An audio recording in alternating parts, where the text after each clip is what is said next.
Legal. Amém. Gente, abre aí 1 Samuel capítulo 1, verso 18. Vou tentar ser breve, que eu quero orar pelas mães ainda. Vou orar e vou ungir as mães no final. Amém? E depois eu vou almoçar com a minha mãe e com a minha esposa. A gente comprou presente, né, Mari? Hã? Minha filhota. Vem cá, meu bem, vem. Essa minha filha é um amor, né? Né, meu amor? Papai te ama, tá? Você me ama? Sim, te amo. Amém, glória a Deus. Tem presente para sua mãe e para sua avó? Tem, a minha mãe já tá usando, a minha avó também. Que isso, mano? Então hoje quando eu postar o vídeo, o pessoal vai saber que foi ontem. Vamos saber que foi ontem. Amém. Mas maravilha, né, amor? Foi você no shopping ontem? Sim, foi eu ir no shopping e a minha mãe e minha avó não sabiam disso. Aí a gente procurou lá e fez uma surpresa. Sim, a minha mãe tava me perguntando se a Antonella tava bem, se ela tava dormindo, só que eu não sabia se ela tava dormindo ou não, porque eu tava fora. Aí eu nem respondi essa mensagem, só falei que ela tava bem. Porque senão ia atrapalhar a surpresa. Não ia atrapalhar, ela ia saber que eu tava fora de casa. Ela pensou que eu tava na casa da minha tia. Amém. Gente, eu comprei 2 presentes pra minha mãe, né? Um meu e um da Mari. Aí fomos lá no shopping e compramos um presente caro pra minha mãe. Caro, bem caro, né? Não é caro, mas é caro, assim. Minha mãe merece muito mais, né? Aí tá, mas nós compramos um outro presente pra minha mãe, que era uma plantinha. Adivinha? Baratinha a plantinha. Adivinha qual que a minha mãe ficou radiante? A plantinha baratinha. Aí eu, meu Deus, investimos alto lá no shopping. Por que eu não comprei 2 plantinhas?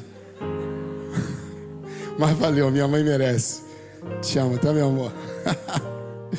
Vai lá. Gente, 1 Samuel, capítulo 1, verso 18.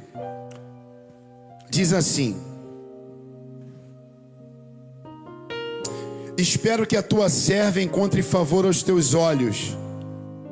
Então ela seguiu o seu caminho, comeu, e o seu rosto já não estava abatido. É a tradução NVI, tá bom? Vou repetir.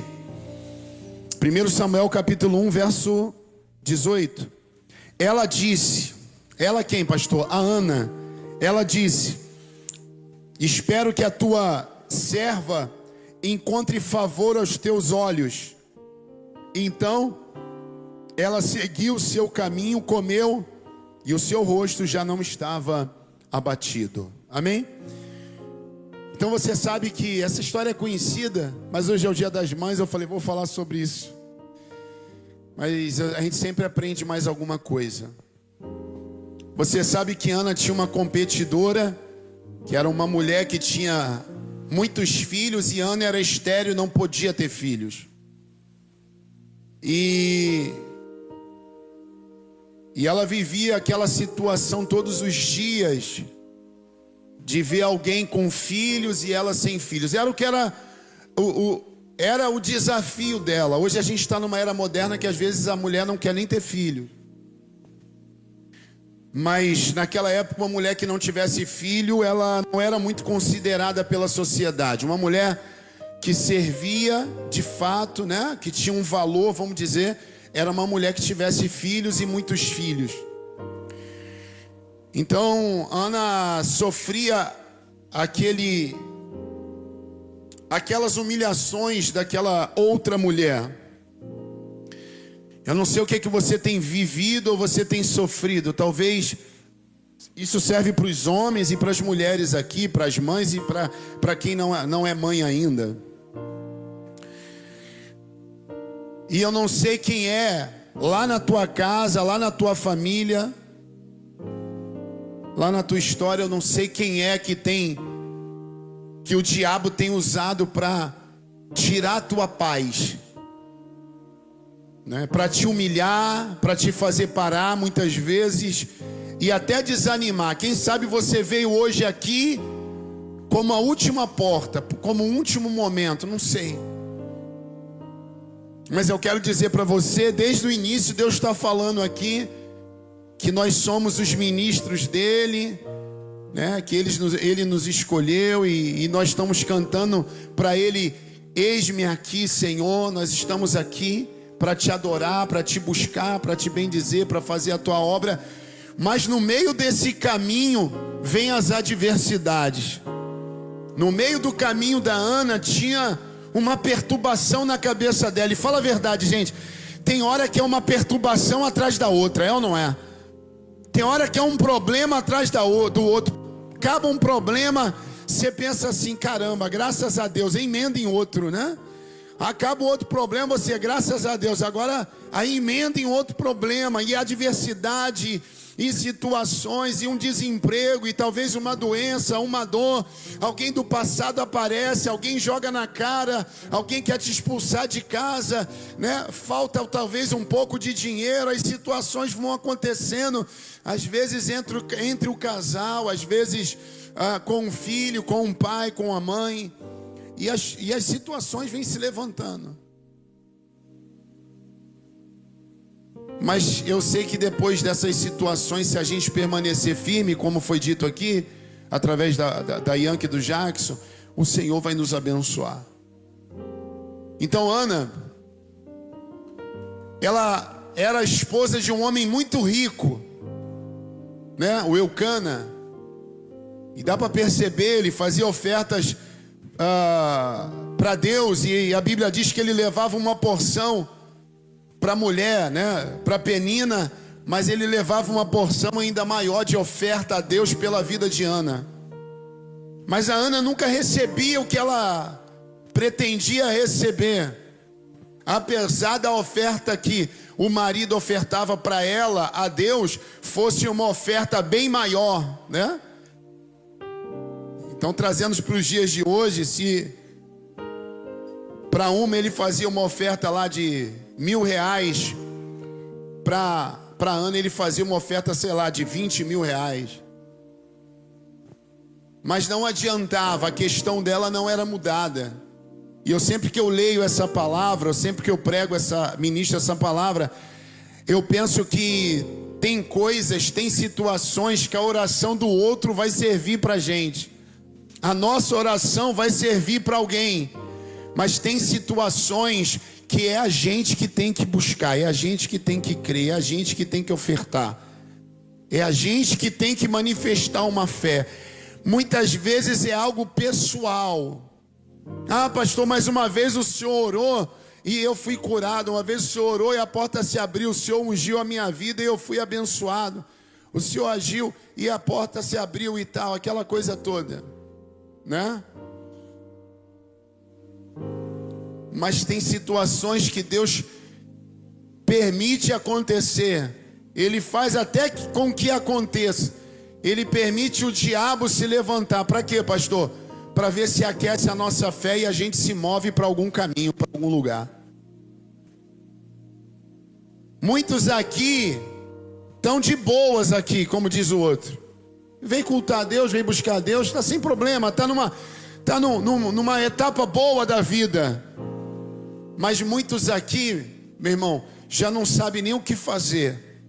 E talvez se não fosse esse problema, você não estaria hoje aqui pela manhã. Você estava passeando, estava viajando.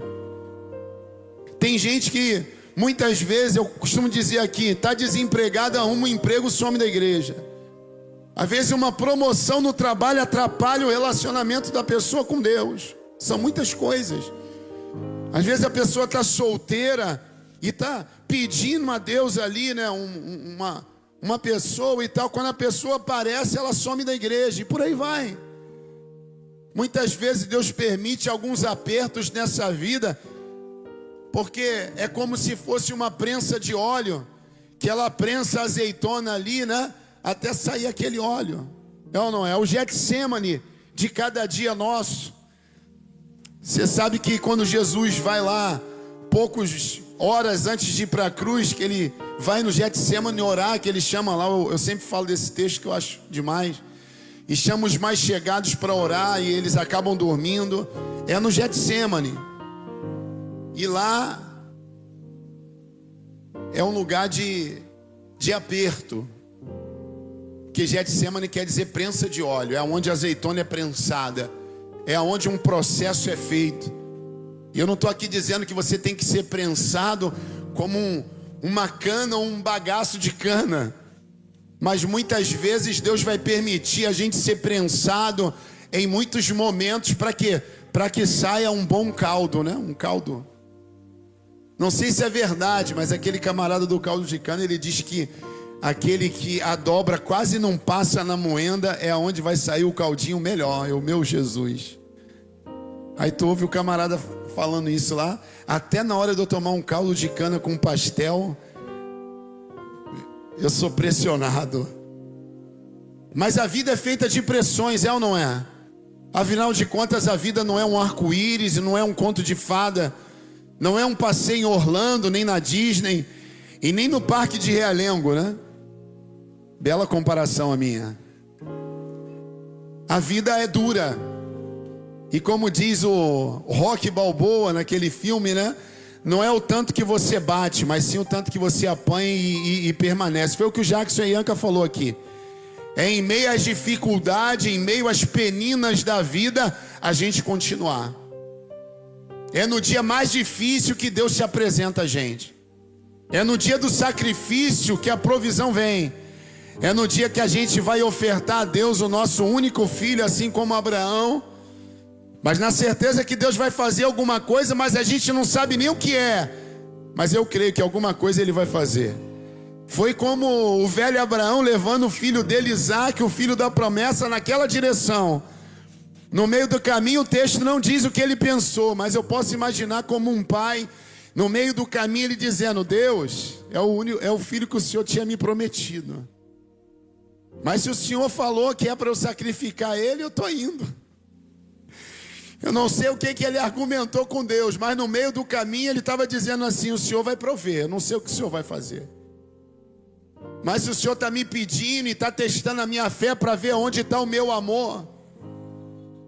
Por isso que eu digo, eu falo mesmo, eu preciso amar mais a Deus. Não que eu não ame a minha mulher e minhas filhas, mas eu preciso amar mais a Deus em primeiro lugar. Porque se não for Deus na minha vida, eu não vou ter a minha esposa saudável e as minhas filhas do meu lado, né? Então por isso o texto diz, né? Buscai primeiro o reino de Deus e a sua justiça, e as demais coisas vos serão acrescentadas. Não tem como você ter uma vida, né, plena se não for o Senhor. Viu o semblante do Jackson? Viu o que eu falei aqui, né? Um negão desse aqui no meu peito chorando. Só Deus para fazer isso. Talvez em outros tempos estava altivo. Não estou dizendo que era o caso dele, né? Mas você sabe do que eu estou falando. Talvez em outros tempos estava dizendo assim, ó, com a vida toda escangalhada, igual alguns que você conhece. Com a vida toda escangalhada e a pessoa dizendo assim, né? Eu sei o que eu estou fazendo. Quantos aqui não falaram isso? Ih, o pastor não sabe de nada. Se o pastor soubesse e não sei o quê, o pastor não sabe de nada. E esse fulano não sabe de nada. Quem sabe sou eu. E bateu no peito e quebrou a cara muitas vezes. Um dia eu era assim, eu dizia assim: quem sabe sou eu. Adolescente é assim, né? Adolescente, né? Jovenzinho, né? Ele cisma ou ela cisma que sabe tudo da vida. Olha pro pai e faz cara de nojo, né? Meu pai não sabe de nada. Quem sabe é quem saiu das fraldas um dia desse. Né? Não é o pai de 50 anos, de 40 anos. Não é? Aqui eu faço sempre aqui, de vez em quando, melhor dizendo. Às vezes eu vou dar um conselho e alguém fica assim: ai pastor, mas não sei o que. Eu falo assim, não sei o que. O dia que a tua vida estiver resolvida igual a minha, aí você pode falar. Se eu estou te orientando assim, faz o que eu estou te orientando que vai dar certo. Ah pastor, não sei o que. Olha para a minha vida e olha para a tua situação aí. Um dia eu estava nessa sua situação aí. Eu precisei ouvir alguém. Então está na hora da gente ouvir alguém. E quem sabe Deus está me usando aqui, como usou a minha esposa, para você ouvir e dizer: calma aí, o Jacques e a Ianca, talvez Deus usou eles. E glória a Deus por isso, que essa é a obra de Deus. Aqui se tem uma estrela aqui é Jesus. Aqui não tem o pastor Rogério, a pastora Thalita. Aqui tem o Jacques e a Ianca contando um testemunho e pregando para você, dizendo assim: ó, é só não desistir, é só não parar. É só não desistir, é só não parar. Mas ele não falou, é obedecer também. Porque se você parar para pensar aí, eu conheço bem os dois. A Ianca então, né? Mas ela veio, diga assim, né? Que a Ianca é, né? Mas ela veio obedecendo. Não, vamos lá, o pastor está falando. Meu irmão, eles, desde a época que eles chegaram aqui na igreja, eles vêm na igreja em todos os cultos, em todos os momentos, não desiste, não para, tá eles aqui, igreja cheia, eles estão, igreja vazia, eles estão, meu irmão, eles estão, faz o evento assim, eles estão, e Deus foi fazendo na vida deles. Lembra que eu falei que na epidemia a gente fechou a igreja, a gente foi obrigado, né? E a gente fechou, não tinha outra saída, né? E você lembra que eu falei que algumas pessoas me pediram: pastor, poxa, tem como o senhor fazer presencial? Não, a gente faz mesmo escondido, fecha a igreja, faz alguma coisa de máscara. Pô, pastor, eu sabe como é que era a minha vida? Um desses foi o Jackson. O Jackson me ligou, mandou mensagem para mim, você nem se lembra disso, mas ele deve lembrar. Olha lá, levantou a mão que lembra. Ele: pastor, a vida que eu levava, eu preciso estar na igreja, eu preciso buscar Deus. Tem como o senhor fazer? Não, com mais? Eu falei: ah, é? Eu falei com a minha esposa assim: então nós vamos fazer. A gente fecha a igreja, faz sem microfone, sem nada. Vamos mandar uma mensagem para o grupo. Quem quiser vir, vem de máscara, senta separado e nós vamos fazer o culto. Meu irmão, a igreja de manhã aqui estava cheia, eu ainda fiz de manhã. Jesus, o que eu arrumei? Lembra? Mas aí, ó, não morreu ninguém aqui. Nem internado, não ficou ninguém internado aqui. Ninguém ficou internado aqui, nem internado. Pegaram. Minha esposa foi uma que foi inaugurou. Eu acho que ela foi a primeira do Brasil. Passei um sufoco vendo a minha mulher sem respirar. Eu não vou te levar para o hospital, você vai morrer lá. Em nome de Jesus, sai. Aí ela voltava a respirar. Eu tomo remédio, toma não sei o que, vambora e tal. Em nome de Jesus, sai, pastor, meu irmão. Tá aí, ó. Ela: não estou conseguindo respirar. Eu: sai de Satanás. Tá aqui, vivo aqui. Aí, eu lembro que ela falou assim: não, eu não estou com nada não, no início. Eu estou comendo, não estou com nada. Eu falei: amor, mas sei lá.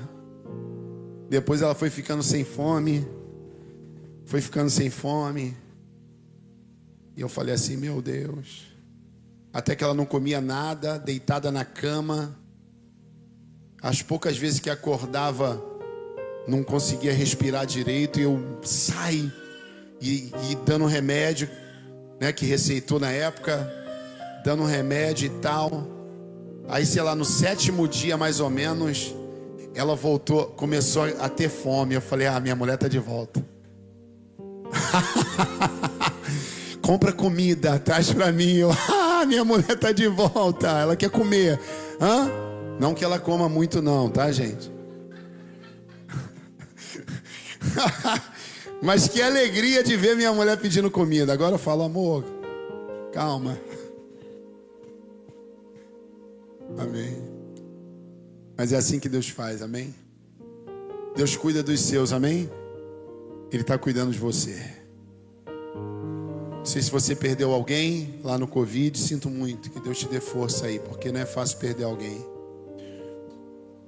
Mas Deus tem dado graça a gente aqui, amém? Eu tenho ensinado vocês a vencer essas adversidades aí. Hoje o Jackson virou a mensagem, né? Ele disse para mim ali atrás: pastor, Graças a Deus e tudo que o Senhor vem me ensinando para mim, para minha esposa e para a igreja. Hoje eu estou aqui com a minha habilitação e com a minha vida abençoada. Até promovido eu fui.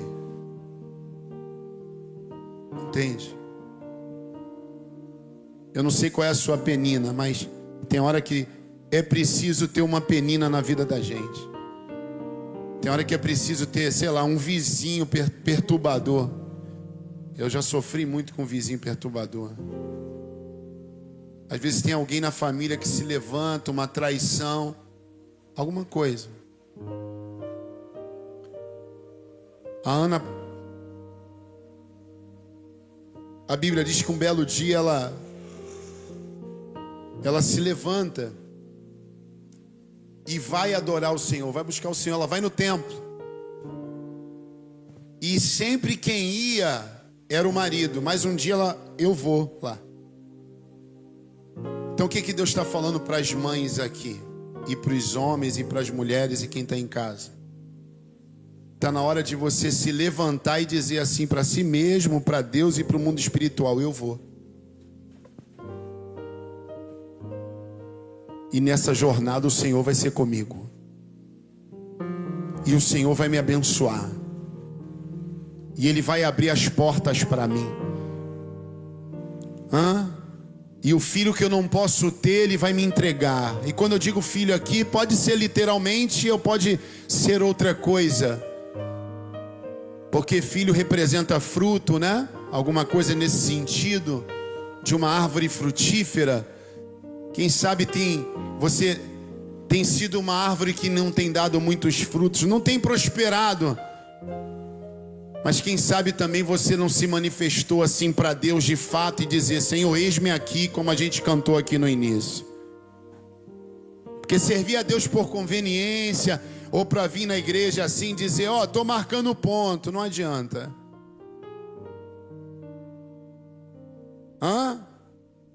Para o pastor às vezes adianta, porque ele vai olhar e vai dizer: ih, mais uma pessoa, mais duas, mais 10.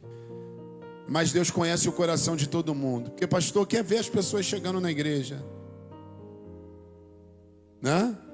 Mas na verdade o Senhor conhece o coração de todos. E talvez o seu coração estava como de Ana antes. Meu marido vai lá e dá a oferta maior para mim. A minha mãe vai lá e ora por mim. A minha filha vai lá e ora. Quando der, quando eu tiver tempo, eu vou na igreja. Quando eu puder, eu oro em casa. Quando eu tiver, né?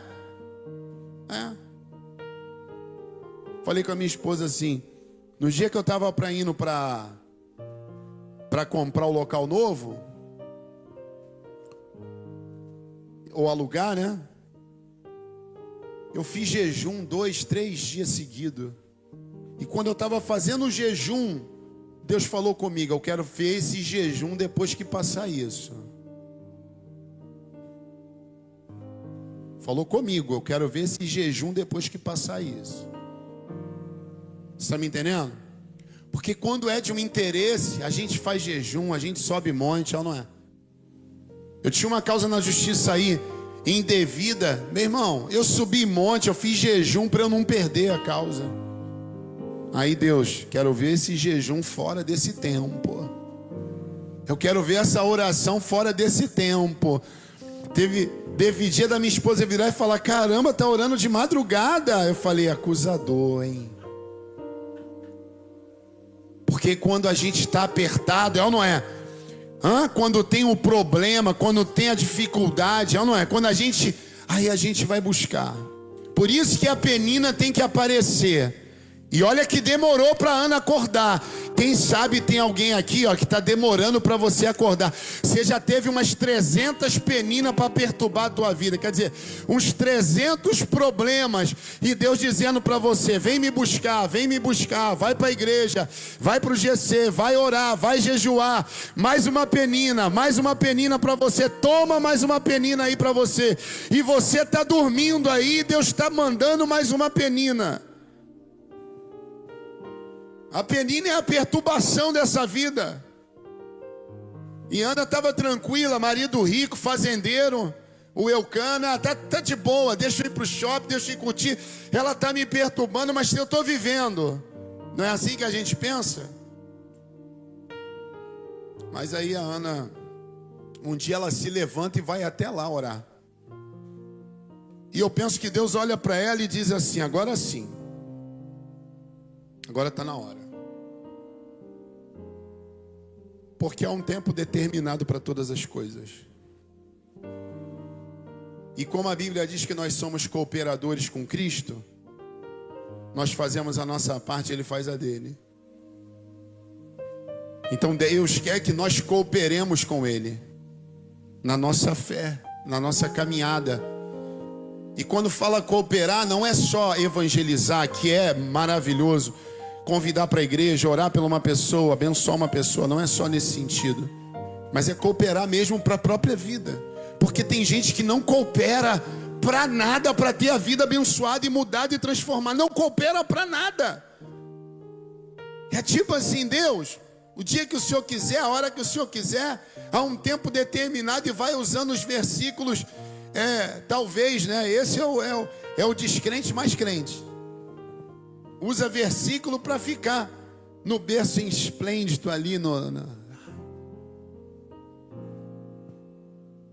deitado eternamente em berço esplêndido. Aqui meu ajudador. Ai, fica lá. Ó, aí, ó. Tá, viu? O tecladista tá ligado. Meu irmão, vambora. Bora. Igreja, acorda tu que dormes. Vambora, Ana, vamos buscar esse milagre. Vamos em frente, vamos acreditar. Vamos dizer para o Senhor realmente o que a gente quer. Para de jogar a culpa para o vizinho. Ah, mas é a Penina, mas essa perturbação, mas é isso, não é? Então a Penina está me perturbando, então agora que eu vou lutar. Ah, se levantou essa situação, então agora eu vou orar mais. Agora eu vou jejuar mais. Agora eu vou na igreja mais. Agora eu vou buscar mais. Agora eu vou acreditar mais. Agora eu vou orar mais. Agora eu vou, em vez de pedir alguém para orar por mim, agora eu que vou orar pelas pessoas. Em vez de pedir alguém para me abençoar, eu que vou abençoar. Em vez de ficar esperando alguém vir na minha casa me buscar para ir na igreja, eu que vou buscar algum amigo meu, alguma amiga minha, algum parente meu. Eu que vou me levantar, eu que vou buscar, e o Senhor vai me abençoar. Para mim é muito bom, muito legal quando você conta o testemunho e diz aí: pastor, o senhor foi, que Deus usou, maravilhoso. Mas eu também quero que você conte para mim: pastor, eu me levantei naquele dia. Amém? E aí quando ela chega lá, vou finalizar.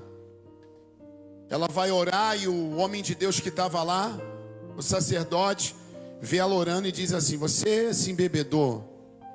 Porque você está falando assim? Não, é a minha alma que está amargurada, ela disse. Então você vê, para ela ter a alma amargurada, apesar dela deixar os anos se passarem, aquilo estava afetando o coração dela. Está escrito, eu só não vou ler para a gente adiantar. Ela disse para o homem de Deus: eu não bebi bebida quente, nem fermentada, eu não bebi bebida alcoólica. Eu não estou bêbada como o Senhor está me dizendo. Está isso, está escrito. A minha alma está atormentada. E eu vim hoje aqui buscar, para a alma dela estar atormentada. Pensa comigo, gente. Era algo que estava incomodando ela há dias, meses e anos. Eu não sei se a tua alma está atormentada, mas ela estava numa tristeza profunda, a ponto do homem de Deus achar que ela tinha bebido. Mas a Bíblia diz que ela conta para ele o que realmente ela foi buscar lá. E ela diz: olha, eu quero ter um filho, eu quero que Deus me alcance com um milagre. Eu não sei se ela fala, o texto não diz, mas talvez dentro dela estava: meu marido fez por mim até hoje, mas hoje eu que estou vindo aqui. E ela disse para aquele homem de Deus: se Deus me der o que eu vier buscar aqui, que é um filho, esse filho eu vou dedicar para Deus, ele vai pertencer ao Senhor. E aí vai chegar nesse texto aqui, que eu li, que diz assim: Eli respondeu, verso 17: vá em paz, e o que Deus de Israel concede, e que o Deus de Israel conceda a você o que pediu, que era o filho, ela deixar de ser estéril. ela disse: espero que a tua serva encontre favor aos seus olhos. Então, ela seguiu o seu caminho. Escuta, olha como a mente de uma pessoa decidida muda quando ela decide por algo, né? Pela própria vida. Olha o que diz o texto assim, ó. Então, depois da conversa dela com o sacerdote, que o sacerdote disse, ó: seja feito conforme aí o seu pedido. Quer dizer, você quer ter o filho, que você tenha. E a Bíblia diz que ela fez o quê? Então ela seguiu o seu caminho. Esse versículo que eu li no início, estou lendo aqui para você, me faz entender que ela não estava seguindo o caminho que ela tinha que seguir. Estou dizendo que eu estou certo, mas eu imagino que sim. Porque o texto está dizendo, então ela seguiu o caminho dela. Ela se levantou, deu para entender? Ela estava prostrada e se levantou, amém. Deixa eu seguir o meu caminho agora. Porque antes ela estava seguindo qualquer outro caminho, menos o caminho que Deus queria que ela seguisse. Está na hora de você seguir o caminho que é Jesus. Porque Ele disse: eu sou o caminho, a verdade e a vida. Ninguém vem ao Pai senão por mim. Está na hora de você seguir esse caminho que é Jesus de verdade. Está na hora de você seguir o caminho da sua vida em Deus. Então ela seguiu o seu caminho, comeu. E o seu rosto já não estava abatido. Olha que maravilha. E ela ainda não tinha tido o marido, o filho dela. E você vê que o homem de Deus ali, ele nem falou para ela: ó, pode ir que eu garanto, Deus é na minha vida, vai lá que você... Ele não falou nada disso. Ele falou: seja feito conforme o seu pedido aí, o que você pediu a Deus aí. O sacerdote ainda deu uma jogada para ela ainda.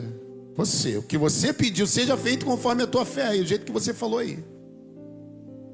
E a Bíblia diz que ela se levantou, né? Ela seguiu o caminho dela. E o finalzinho diz assim, ó: e o seu rosto já não estava abatido. Então, o rosto dela estava abatido. Então, realmente, a alma dela estava angustiada. Então, realmente, quando ela chega lá no templo e ora a Deus diante do Senhor, realmente ela não estava bem. E aí o texto diz, que eu não vou ler mais, que depois de 1 ano ela tem um filho, e depois que ele desmama, ela leva o filho de volta para o sacerdote, o Eli, e ela entrega aquele primeiro filho, que depois ela teve outros, deixou de ser estéril, ao Senhor. E quem foi esse filho, pastor? O profeta Samuel, que além de profeta, o único que foi profeta, sacerdote e juiz em Israel. Depois que ele cresceu, é óbvio.